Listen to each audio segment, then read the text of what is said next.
महाभारत युद्ध में भी उसकी वीरता देखकर स्वयं श्री कृष्ण उसकी प्रशंसा करने लगे थे। कितनी ही बार वह अर्जुन के रथ को पीछे हटा देता था।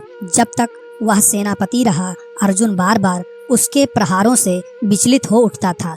उसकी समझ में नहीं आता था कि वह कैसे इस परम योद्धा को परास्त करे। अंत में पूरी तरह निराश होकर उसने कृष्ण की ओर देखा। कर्ण के रथ का पहिया जमीन में धंस गया था। वह उसे निकालने का प्रयत्न कर रहा था। उसी समय कृष्ण के इशारा करने पर अर्जुन ने अन्याय का आश्रय लेकर उसका वध किया था। नहीं तो उस वीर को मारना बहुत कठिन था। फिर यदि उसके हाथ में इंद्र की वह अमोघ शक्ति होती तो फिर उसको कोई भी पराजित नहीं कर सकता था। और यह निश्चय था कि वह अर्जुन का वध करके विजय का शंख फूंक देता। लेकिन विधाता की यह गति थी, अमोघ शक्ति को वह पहले ही घटोरकच्छ पर चला चुका था।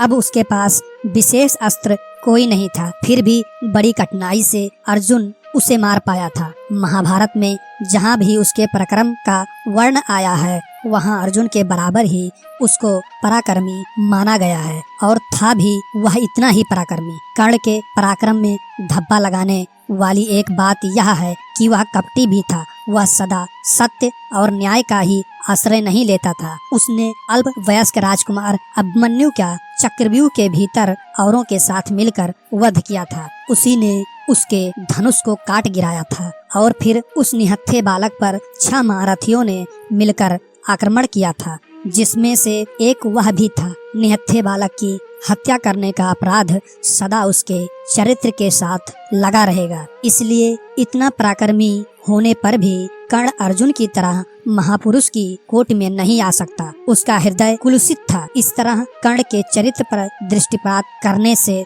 मालूम होता है कि वह किसी दृष्टि से महान था और अपने किन्हीं व्यवहार के कारण पतित भी था। उसकी महानता उसके दानवीर होने में है, उसके दृढ़ संकल्प होने में है, उसके अपने मित्र आश्रयदाता के साथ विश्वास पात्र होने में है। लेकिन छल और कपटपूर्ण व्यवहार, व्यर्थ का दंभ और क्रोध उसके चरित्र की गरिमा को कम करते हैं। वह इतना पराक्रमी था कि उसके मरते ही दुर्योधन का सारा धैर्य टूट गया था। और जब उसे अपनी पराजय की आशंका निश्चित लगने लगी थी, और वही हुआ भी। कर्ण की मृत्यु के पश्चात कौरव सेना का विनाश हो गया। स्वयं दुर्योधन भी भीम के द्वारा मार डाला गया। युद्ध में पांडवों को विजय की प्राप्ति हुई। अगर आपको ये कहानी अच्छी लगती है, प्लीज लाइक करें, शेयर करें एंड सब्सक्राइब करें। Thank you. जय माता दी, जय हिंद दोस्तों।